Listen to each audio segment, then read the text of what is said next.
Isa pa yung Williams. So until now, Hmm. they're still struggling with their overweight issue. Napanood mo nung qualifying nung sinabi ni Albon sa Albon? radyo? Oo. Medyo may konting tampo.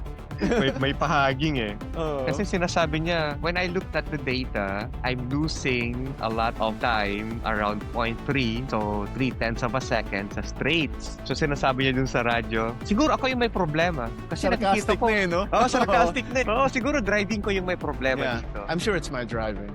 Mm. I'm sure perfect yung kotse natin. yung kotse natin. Oo. Ako ang may problema. Bobo ako mag-drive. Oo, sa straight. Na wala Sa akong straight. gagawin, kundi umapak lang sa accelerator. Oo, di ba? Doon ako nawawala ng lap time, di ba? Sa straight. O siguro, hindi ko ma-maintain yung manibela na naka-straight.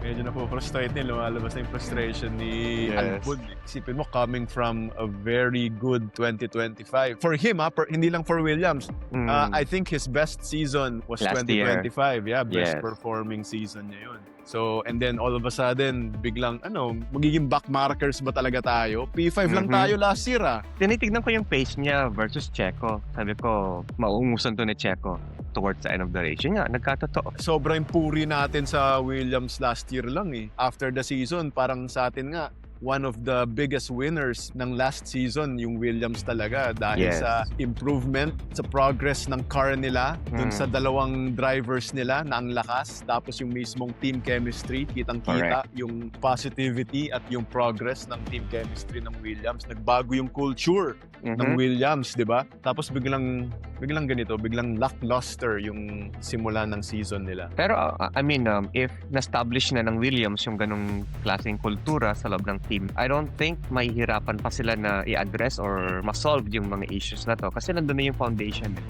Siguro, sasabihin ni James Vowles, let's just go back to the basics again. Let's look at kung saan yung nagiging breakdown, kung saan talaga tayo mahina. Besides the overweight issue natin, ano pa yung pwede natin talagang tignan, silipin para masolusyonan natin. So kung na-establish na ni James Vowles yung ganong kultura na may problem-solving culture sila, Yes. hindi lang sila talagang iiyak na lang or magrereklamo ng magrereklamo. So let's see. So hopefully something positive comes up pagdating ng Miami or sa mga next na races.